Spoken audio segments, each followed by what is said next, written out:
এই খবরের দিকে আমাদের নজর থাকবে, কিন্তু এই মুহূর্তে যে খবর আপনাদের আমরা জানাবো, ফের যান্ত্রিক ত্রুটি বোয়িং 787 এ, ড্রিম লাইনারের বোয়িং 787 এ ফের যান্ত্রিক ত্রুটি। এয়ার ইন্ডিয়ার AI-132 এয়ারবাসে বিপত্তি। হিথ্রো থেকে বেঙ্গালুরু রুটের বিমানের সমস্যা, বিমান ওড়ার আগে ফুয়েল সুইচে গন্ডগোল, ইঞ্জিনের বাঁ দিকের রান থেকে কাট অফ হয় সুইচ, সক্রিয়ভাবেই কাট অফ মোডে চলে যায় ইঞ্জিন। আর এই বিমানের পাইলটের রিপোর্ট ইতিমধ্যে কলকাতা টিভির হাতে।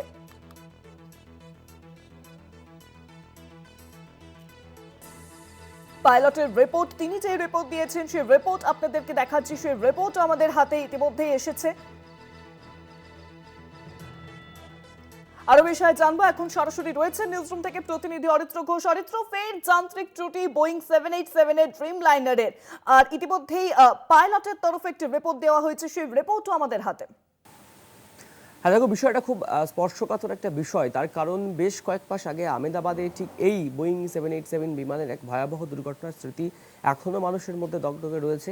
তার মধ্যেই হিথ্রো থেকে বেঙ্গালুরু রুটের এই যে এয়ার ইন্ডিয়ার AI-132 বোয়িং 787 ড্রিমলাইনার এয়ারবাস, সেই বিমান যখন সেখান থেকে রানিংয়ের জন্য প্রস্তুতি নেয় বা ফ্লাই করার জন্য প্রস্তুতি নেয়, সেই সময়তেই একটা বিপত্তির ঘটনা ঘটে।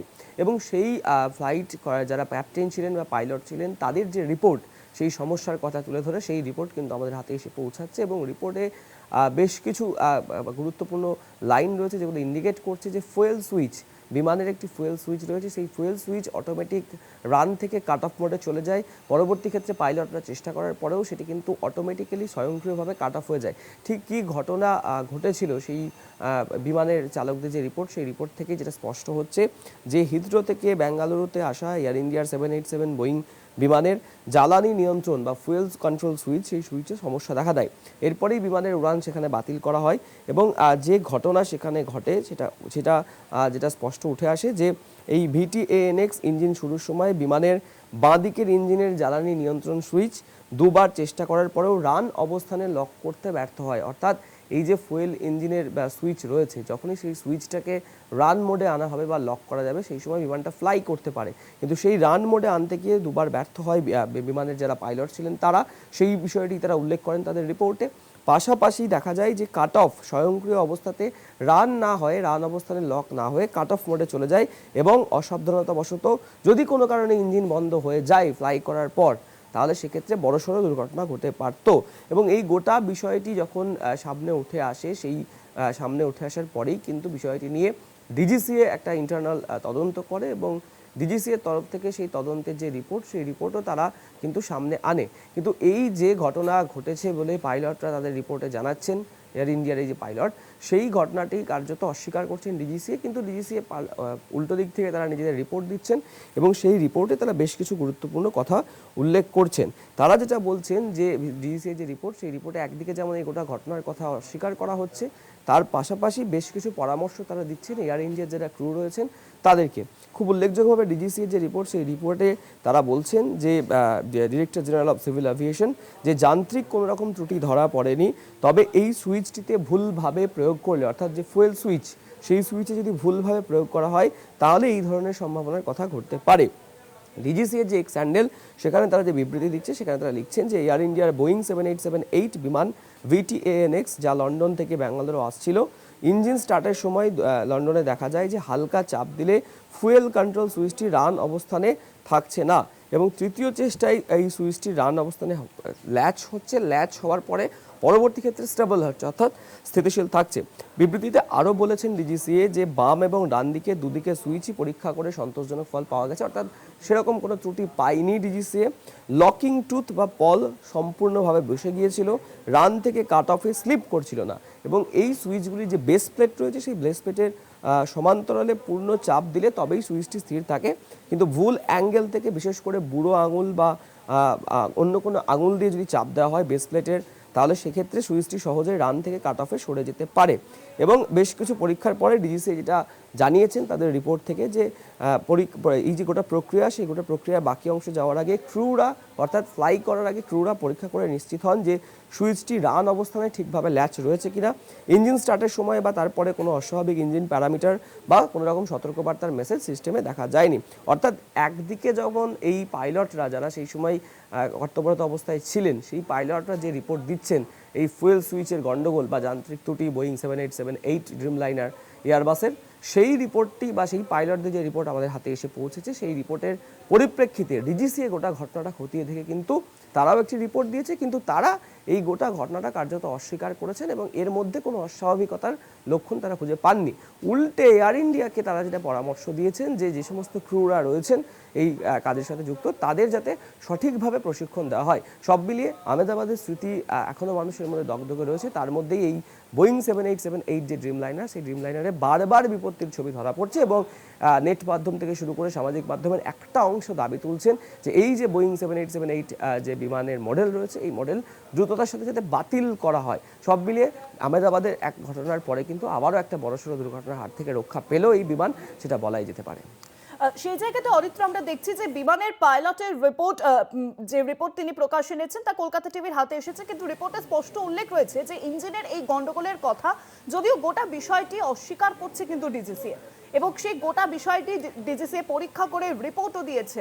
পাইলট যেখানে বলছে গন্ডগোল রয়েছে, ডিজিসিএ বলছে যে না, কোনোভাবেই কোনো গন্ডগোল নেই। সেই বিষয়টা যদি একটু স্পষ্টত জানাও দর্শকদের।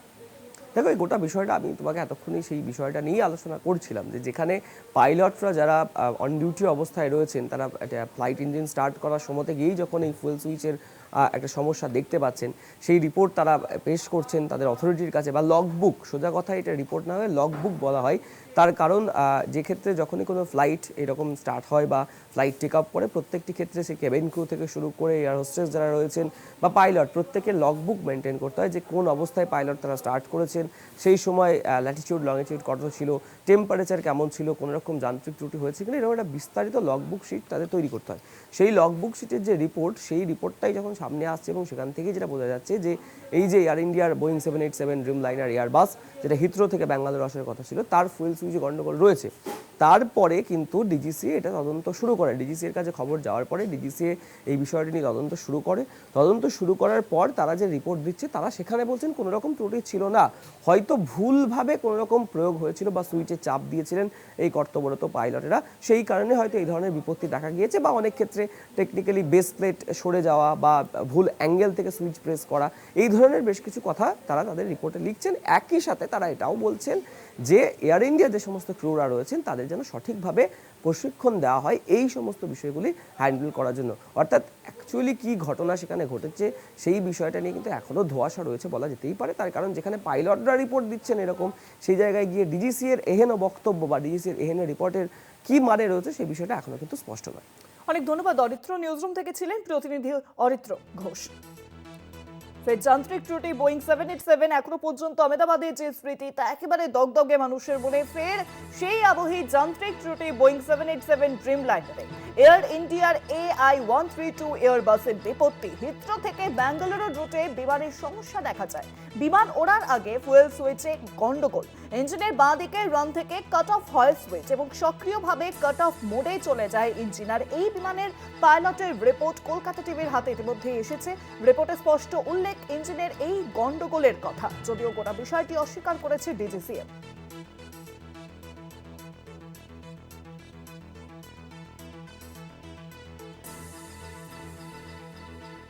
বোয়িং 787 ড্রিমলাইনারে ফের দেখা দিল গন্ডগোল।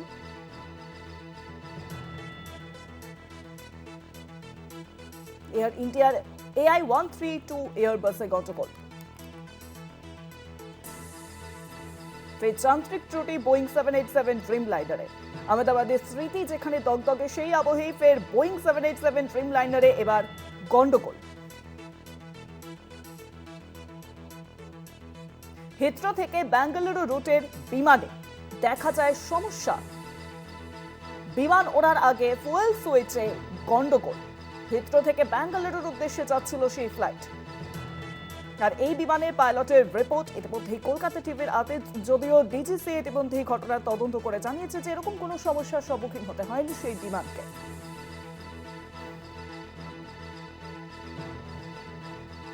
হিথ্রো থেকে বেঙ্গালুরু রুটের বিমানে সমস্যা। এয়ার ইন্ডিয়ার AI-132 এয়ারবাসে বিপত্তি।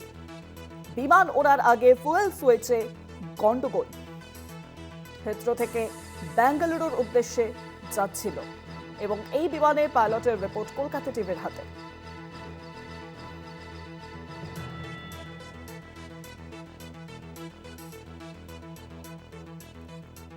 ফোনলাইনের সঙ্গে রয়েছেন বিমান চালক আশরাফ শেখ। আশরাফ স্যার, আপনাকে কলকাতা টিভিতে অনেক স্বাগত। ফের যান্ত্রিক ত্রুটি বোয়িং 787। একদিকে যখন আহমেদাবাদের স্মৃতি দগদগে, সেই আবহে বোয়িং 787 ড্রিম লাইনারের এয়ার ইন্ডিয়ার AI-132 এয়ারবাসে বিপত্তি। হিথ্রো থেকে বেঙ্গালুরু রুটের বিমানটি যাচ্ছিল এবং সেখানেই সমস্যা। এবং ইতিমধ্যেই আমরা দেখছি যে এই বিমানের পাইলটের রিপোর্ট আমাদের কাছে রয়েছে। রিপোর্টে স্পষ্ট উল্লেখ রয়েছে যে ইঞ্জিনের এই গন্ডগোলের কথা, যদিও গোটা বিষয়টি কিন্তু অস্বীকার করা হচ্ছে ডিজিসি এর তরফে।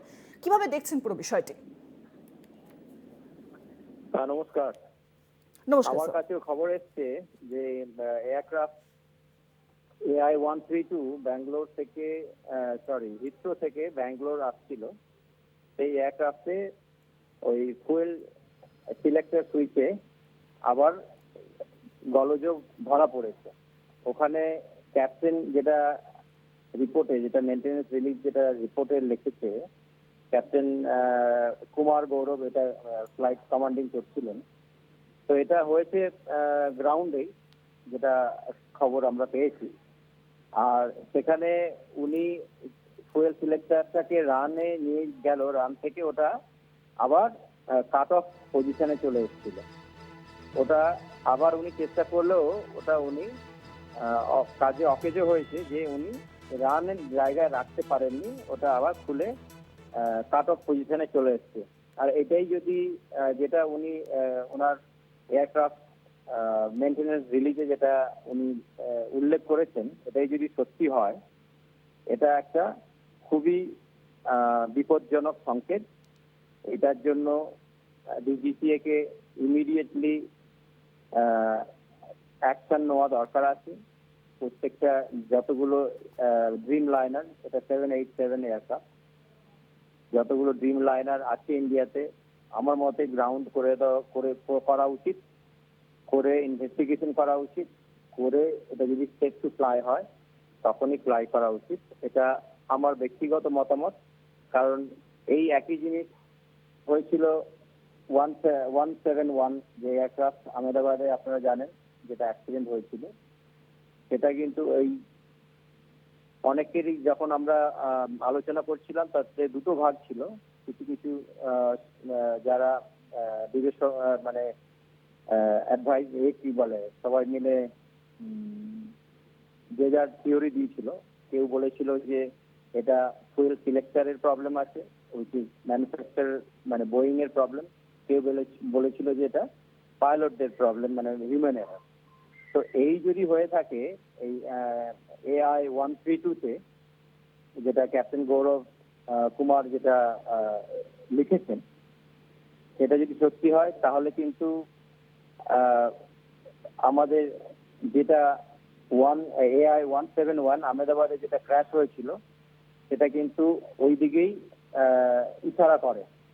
তো সেটা ইনভেস্টিগেশন যখন ভালো কমপ্লিট হবে, ডিজিসিএ সেটা বলতে পারবে। প্লাস আমাদের এভিয়েশন মিনিস্ট্রি, আমি শিওর ওনারা এটাকে নিয়ে নিশ্চয়ই গম্ভীরভাবে ব্যাপারটাকে দেখবে।